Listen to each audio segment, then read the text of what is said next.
आज आपण ऐकूया स्नेहल जोशी यांची दुधी भोपळीचा वेल ही कथा. ही कथा दोर या स्नेहल जोशी यांच्या पुस्तकातून घेतली आहे. ऐकूया तर मग दुधी भोपळीचा वेल. अनुसूयेच्या घरातून रडारड ऐकू आली तरीही आप्पा स्तब्ध बसून राहिले. सुधीर आणि सुनबाईने धावत अनुसूयेचे घर गाठलेले पाहूनही ते हलले नाहीत. काय घडले होते हे त्यांना कोणीही न सांगताच समजले होते. ओसरीवर बसल्या बसल्या अनुसूयेच्या घराकडे गेलेला तारवाला आप्पांनी पाहिला होता.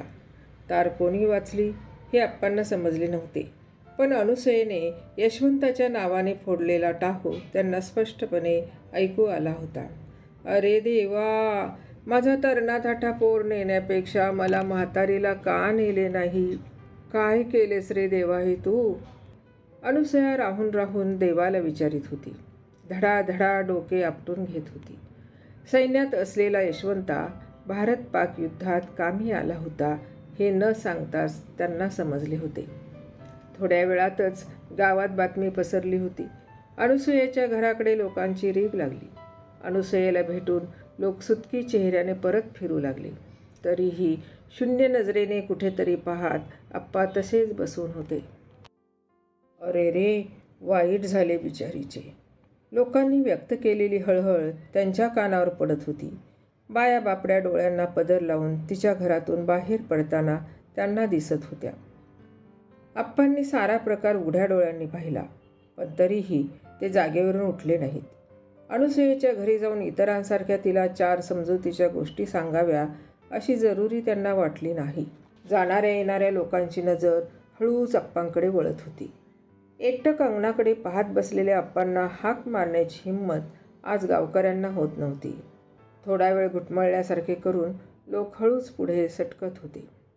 तसे पाहिले तर आप्पांचे आणि अनुसूयेचे संबंध सर्व गावाला माहीत होते, पण वर तोंड करून आप्पांपुढे बोलण्याची हिंमत कोणालाच कधीच झाली नव्हती. आप्पांची गावात जरबच तशी होती. आप्पांच्या तरुणपणी लोक आपापसात यावरून बडबडत थट्टाही करीत, पण ते सर्व आप्पांच्या पाठीमागे. वडील मंडळींनी केलेली ही थट्टा मस्करी पोराटोरांच्या कानावर येणार नाही कशी? पोरं मग यशवंताची थट्टा करीत. यावरून संतापाने यशवंत जळफळला. मनातल्या मनात शिव्या घालीत लालबुंद झाला की बरोबरीच्या पोरांना मजा वाटे. लहानपणी इतर खेळांसारखा त्यांना हा खेळच वाटायचा. तोंडातून अर्वाच्य शिवी न काढता अपमानित होऊन यशवंता निघून गेला की मित्रांनाच चोरट्यासारखे होई. मग काही दिवस कटाक्षाने हा विषय टाळला जाईल.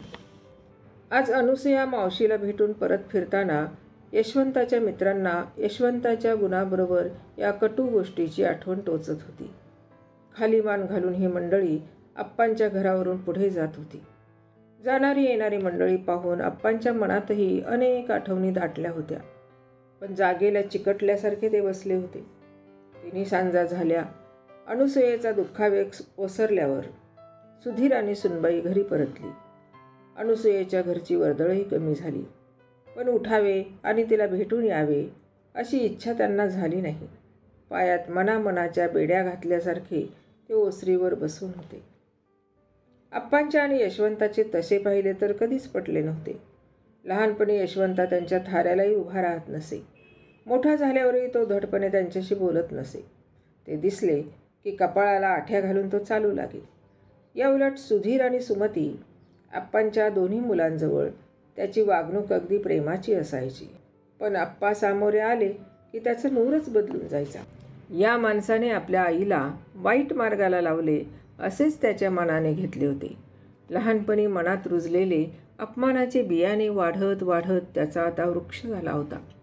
आप्पांना समजून घेण्याऐवजी वाढत्या वयाबरोबर त्यांच्याबद्दलचा तिटकारा, द्वेष त्याच्या मनात वाढतच गेला होता. अनुसूयेला हे माहीत होते. आप्पांना कुणीच न सांगता हे समजले होते, पण प्रयत्न करूनही यशवंताच्या स्वभावात मनात फरक पडला नव्हता. वयाच्या 18व्या वर्षी तो सैन्यात दाखल झाला होता. अनुसूयेच्या समजावण्याचा, रडण्याचा कशाचाही उपयोग झाला नव्हता. अनुसूयेला त्याने स्पष्टपणे सांगितले होते, तुझ्या पैशावर जगण्याची इच्छा मला नाही. माझ्या बापाचे रक्त माझ्या अंगात आहे. त्यांच्यासारखा सैन्यात जाईल, रणांगणावर मरेन, असल्या रखेलीचा मुलगा म्हणून काळ कंठण्यापेक्षा ते मरण फार चांगले. आप्पांनी पुढील शिक्षणाचे आमिष दाखवल्यावर त्याने अनुसयेजवळ त्यांना निरोप ठेवला होता. म्हाताऱ्या, तुझा पैसा तुलाच ठेव. त्या पैशाने आईला विकत घेतलीस म्हणून मला विकत घ्यायला जमायचे नाही तुला. तुझ्या पैशातून शिकण्याची इच्छा मला नाही. आणि तो निघून गेल्यावर आप्पांच्या कुशीत शिरून मुसमुसताना अनुसयेने हे आप्पांना सर्व सांगितले होते. आपला द्वेष करणारा आपला एक शत्रू डोळ्याआड गेल्यावर आप्पांना आनंदच झाला होता. त्यांनी तेव्हा अनुसयेची कशीबशी समजूत घातली होती. अनुसयेची अशी निर्भत्सना करूनच तो थांबला नव्हता. तो पत्रच पाठवित नसे. तिची 10 पत्र गेली की त्याचे एखादे पत्र येई. पैसे तो कधीच पाठवित नसे. बाबा गेल्यावर तुला पैशाची कधीच वाण पडली नाही. माझ्या कष्टाच्या पैशाची तुला काय किंमत. क्वचित येणाऱ्या पत्रात अशा जिव्हारी लागणाऱ्या गोष्टी लिहून तो अनुसयेला दुःखच देत असे. आप्पांबद्दलचा द्वेष, अनुसयेबद्दलच्या तिटकाऱ्याची पाळेमुळे त्याच्या मनात अगदी खोलवर रुजलेली होती. जवळजवळ 8 वर्षात त्याने अनुसयेचे तोंड पाहिले नव्हते. अनुसयेच्या रोज रोज लिहिण्याला कंटाळून म्हणा किंवा लष्करच्या नोकरीचा कंटाळा आला म्हणून म्हणा, 1.25 वर्षापूर्वी यशवंता रजा घेऊन गावाला आला होता. ती भेट अशी शेवटची ठरली होती. आप्पांनी भला मोठा सुस्कारा सोडला. रजेत पाहिलेला यशवंता आप्पांना आठवला. सैन्यात दाखल झाला तेव्हा कुठे त्याला नुकतीच मिसरूड फुटली होती. पण 1.25 वर्षापूर्वी रजेवर आलेला यशवंता अगदी बदललेला त्यांना आढळला होता. लष्करी गणवेशाला साजेशा भरघोस मिशा त्याने ठेवल्या होत्या. आधीच दणकट असलेली त्याची शरीरयष्टी त्या रांगण्या नोकरीमुळे जास्तच बळकट झाली होती. त्याच्या डोळ्यात एक करडी, हुकमी जरब होती. पूर्वी आप्पांच्या डोळ्याला डोळा न देणाऱ्या यशवंताच्या डोळ्यातील जरब पाहून आप्पाच घाबरले होते. उंदराला खेळविताना मांजराच्या नजरेत जो क्रूर आनंद आढळतो, तोच आनंद यशवंताच्या नजरेत त्यांना आढळला होता. खूप वर्षांनी दोघांची गाठभेट झाली होती. झालं गेलं विसरायची आप्पांची तयारी होती. पण यशवंताच्या नजरेतील तो आसुरी आनंद पाहून ते चरकलेच होते. गावातील त्याच्या मित्रमंडळीबरोबर मनमुराद गप्पा मारताना त्यांना तो आढळला होता. त्याच्या बरोबरीचा सुधीर नोकरीच्या निमित्ताने बाहेरगावी होता. पण तरीसुद्धा तो घरी येई, सुमतीजवळ गप्पा मारी, इतरांची विचारपूस करी. पण आप्पांशी बोलणे त्याने टाळलेच होते. विचारलेल्या प्रश्नांची त्याने अगदी नाईलाजाने उत्तरे दिली होती. त्याचे बोलणे, चालणे, वागणे आप्पांना निराळेच वाटले होते. आईला नादी लावून मला मानहानीचे जिने तुम्ही जगायला लावलेत, त्याचा सूड मी घेईनच. न बोलता त्याची नजर आप्पांना हेच सुचवीत आली होती. आप्पांच्या जीवाचा अगदी थरकाप उडाला होता. तेव्हा कुणाला न घाबरणारे आप्पा यशवंता रजेवरून परत जाईपर्यंत घाबरूनच होते. यशवंताची ती शेवटची भेट आठवीत आप्पा किती वेळ ओसरीवर बसून होते. तिन्ही सांजा टळल्या होत्या. दिवे लागणी झाली होती. गोठ्यातून धारेचा आवाज त्यांना ऐकू आला. धारेच्या प्रत्येक आवाजाबरोबर विठ्या बोक्याचा जीव खालीवर होत होता. पायरीवर बसून दुधाच्या आशेनं चाललेली त्याची ओरड त्यांच्या कानावर येत होती. सुनेने एक भगभगता कंदील आणून ओटीवर ठेवला, तरी आप्पांनी काहीच हालचाल केली नाही. दिव्याला नमस्कार करण्यासाठीही त्यांचे हात जुळले नाहीत. लोडाला टेकून ते तसेच बसलेले पाहून तिने विचारले, चहा ठेवू का थोडा? आप्पा मानेनच नको म्हणाले. कंदिलाची वात लहान मोठी करीत सुनबाई थोडा वेळ तिथेच घोटाळली. अनुसया आणि आप्पा संबंधीच्या वदंता तिच्याही कानावर आलेल्या होत्या. आप्पांची ही दुःख करण्याची रीत तिला विचित्रच वाटली. यशवंताच्या अचानक मृत्यूने आप्पांना धक्का नक्कीच बसला होता. पण म्हणावे इतके आप्पा दुःखी कष्टी झालेले तिला आढळले नव्हते. आप्पांच्या सुनेला वाटणारे हे आश्चर्य तिच्या वागण्यात, बोलण्यात आणि चालण्यात आप्पांना स्पष्ट दिसले होते. तरणाताठा जवान गडी अचानक उडाल्याने कोणाला हळहळ लागणार नाही. पण सुडाच्या भावनेने पेटलेला, द्वेष करणारा एखादा शत्रू नाहीसा झाला तर माणूस तेवढाच सुटकेचा निश्वास सोडणार नाही का? आप्पांचे दुःख हे असे काहीसे संमिश्र होते. पण दुःखाचे हे स्वरूप कोणापुढेही उघड करणे त्यांना शक्य नव्हते. विचार करीत आप्पा गुंगीत पडून होते. थंडगार वाऱ्याची झुळूक आली. ओल्या मातीचा गंध सुटला. जवळपास पाऊस पडल्याची खून पटली आणि त्या मनस्थितीतही आप्पा सुखावले. वाऱ्याचा जोर अचानक वाढला.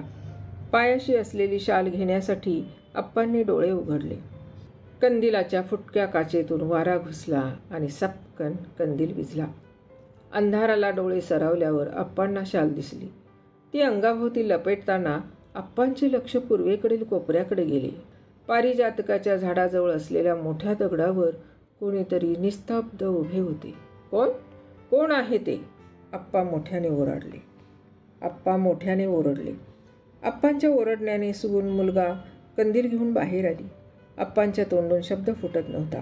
खुणेने ते दाखवित होते त्या दिशेकडे सुधीर आणि सुनबाई पाहत होती, पण त्यांना कोणीच आढळले नव्हते. आप्पांना खात्री होती त्यांना भेटायला तो आला होता. काहीतरी भास झाल्याची सबब सांगून आप्पा गप्प बसले. पण रात्रभर त्यांना झोप आली नाही. सारी रात्र त्यांनी बिछाण्यात तळमळून काढली. सकाळी त्यांना उठायची शक्तीच वाटेना. पावसाळ्याची सुरुवात, कामाचे धांदलीचे दिवस, पण उठावे, काही करावे अशी इच्छाच त्यांना होत नव्हती. आगारातील कामे सुरू झाली होती. सुधीरला कामावर जाणे भाग होते. चहा घेताना तो आप्पांना म्हणाला, बरे नाही वाटत तर येऊ नका आज आगारात. मी करीन सर्व व्यवस्थित. यावर्षी भात शेती आणि सुपारीच्या बागेचे काम मी बघतो.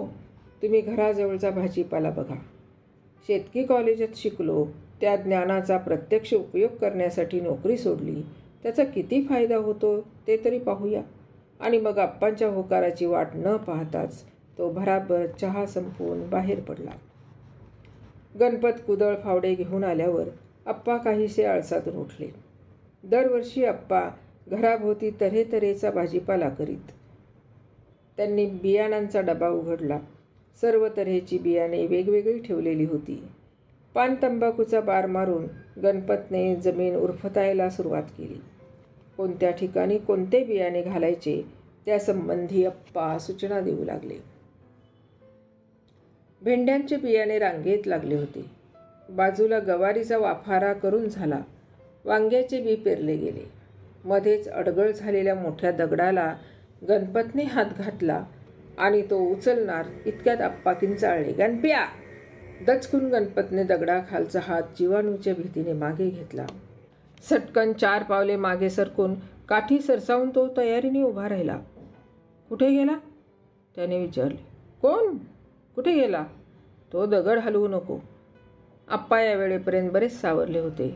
घराभोवती जीवाणू फिरकायला साताईचे सामर्थ्य संपले वाटते. अरे मूर्खा, दगड तेथे नको असता तर मी तो या आधीच उचलला नसता का?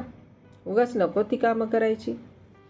मालकाच्या वागण्याचे आश्चर्य करीत काही न बोलता गणपतने निमूटपणे काम उरकले. बियाणे पडले. पावसाची छान सुरुवात झाली. 8-10 दिवसातच जमिनीतून कोंब बाहेर पडले. आप्पांना यावर्षी भात शेती आणि बागकाम करण्या एवढी ताकदही वाटत नव्हती. सुधीरवरती जबाबदारी टाकून ते घराभोवतालची छोटी बाग पाहू लागले. नवीन आलेल्या झाडांना त्यांनी खाचरे केली. खेकड्यांनी केलेली बिळे बुजवली. बागेत फिरताना ते शक्यतो त्या दगडाकडे पाहायचे टाळीत. त्याच्यावर उभी असलेली त्याची मूर्ती आठवली की त्यांना उगाच हुडहुडी भरे. पण एक दिवस बागेत फिरताना त्यांची नजर त्या दगडाकडे गेलीच. दगड आणि जमिनीच्या फटीतून एक रोपटे किलकिल्या नजरेने त्यांच्याकडे पाहत होते. वाऱ्या पावसात आणि त्या भल्या मोठ्या दगडाखाली पाळेमुळे चिरडली गेल्यामुळे त्यांच्याकडे पाहून ते केविलवाणी हसत होते. आप्पांचा जीव गलबलला. आप्पांनी नीट न्याहाळून पाहिले. कोणताही रानटीवेल नव्हता, तर ते दुधीचे रोपटे होते. आप्पांचा अगदी नाईलाज झाला. मग त्यांनी गणपतला हाक मारली. हां, तो दगड आता चल उचल. नको म्हटले तरी दुधीचे बियाणे टाकलेसच ना तिथे. तुमच्याकडून कसेही काम करून घ्या, तुमचं ते खरं. हां, हळू उचल आता, नाहीतर त्या रोपट्यावरच टाकशील. बडबड्यातच आप्पांनी गणपतकडून दगड बाजूला केला. तणावे आले नव्हते तरी बांबूची शिरे लावून त्या वेलाला आधार दिला. दगडावर उभी राहिलेली त्याची मूर्ती, मनात घोळणारी ती स्मृती त्या दिवशी आप्पांनी पुसून टाकली. त्या दिवसापासून आप्पा त्या वेलाला जीवापाड जपू लागले. नवजात अर्भकाच्या मातेनं 50 वेळा मुलाच्या पाळण्यात डोकवावे, बाळाचे पांघरूणसारखे करावे, अंथरूण ओले झाले का त्याची काळजी करावी, जरा खुट्ट झाले तरी पाळण्यात डोकवावे. तशीच अवस्था वेलीच्या बाबतीत आप्पांची झाली होती. रोज आप्पा बागेत फिरत, पण त्यांचा खूपसा वेळ वेलीची मशागत करण्यात जाई. कुठे वाऱ्याने चुकून उडालेला पाचोळा ते काढून टाकीत, तर कधी पावसाने मुळावरची माती धुपून गेली म्हणून आजूबाजूची माती आणून टाकीत. मातेने हळुवार हाताने मुलाची मूठ सोडवावी, तसेच जमिनीवर पसरलेले तणाव सोडवीत आणि कुंपणावर चढवीत. पाऊस पडत होता. रोज झाडांना नवीन पाने फुटत होती. आप्पांची वेल कुंपणाच्या आधाराने उभी राहू लागली होती. 1-2 करता करता चांगली 5-7 पाने तिला फुटली होती. डोळ्यात जीव आणून आप्पा त्या वेलीची प्रगती पाहत होते. जणू 8-10 महिन्यांची पोरकी झालेली सुमतीच होती ती. या कल्पनेने आप्पांच्या मनात अगदी खोलवर घर केले होते. त्या वेलीबद्दल मनात एक हळुवारपणा होता. त्यांच्या ओसरीवर बसल्या बसल्या आप्पांचे सर्व लक्ष त्या वेलीवर केंद्रित असायचे. त्या वर्षी सणावारांकडे पाहायलाही आप्पांना फुरसत झाली नाही. आप्पांच्या सुनेने मंगळागौर घरातल्या घरात पूजली. सुमतीचेही पहिलेच वर्ष होते. पण पाऊस आणि हैदराबादसारख्या दूरच्या ठिकाणाहून येण्या जाण्याचे निमित्त करून आप्पांनी आपल्या लाडक्या लेकीला माहेरी बोलावयाचे टाळलेच. बरेच महिन्यात भेटगाठ नव्हती, म्हणून म्हणा सुमतीच्या स्मृती त्यांच्या मनात सारख्या तरळत राहत. कुंपणाच्या आधारावर वरवर चढणाऱ्या वेलीकडे पाहताना 1000 आठवणी मनात घोळत. वितवित अंतरावर असणारी पाने, कुठेतरी चुकार फुटलेला पण अजून डोळ्यात न भरणारा तणावा, वेलीची उंचीच डोळ्यात भरवीत राहायचा. बघता बघता त्या वेलीऐवजी आप्पांच्या डोळ्यापुढे उंच शिडशिडीत परखर पोलक्यात हिंडणारी सुमतीच उभी राहायची. खत घालायला पाहिजे, पानांनी वेल गच्च झाला पाहिजे, आप्पा स्वतःशीच बडबडत. पाऊस जोरावला आणि खत घालायचे राहूनच गेले. धो धो कोसळणारा पाऊस पाहून आप्पा अगदी धास्तावले. वेलीची पाळेमुळे कुजून जातील ही भीती त्यांना चैन पडू देईना. ओसरीवर बसून त्या कोसळणाऱ्या पावसाला ते शिव्या घालीत, पण त्यांच्या बडबडीला न जुमानता पाऊस पडतच होता. 4-6 दिवस झाले तरी पाऊस थांबण्याचे लक्षण दिसेना. पिके वाहून जातील म्हणून लोक घाबरले होते आणि आप्पा आपल्या छोट्या बागेच्या काळजीने हवालदिल झाले होते. कोसळणारा पाऊस झाडं-झुडपं झोडपीत होता आणि दिमाखाने कुंपण धरलेली आप्पांची दुधीची वेल कशीबशी जीव तगवून उभी होती. उर्वरित कथा पुढील भागात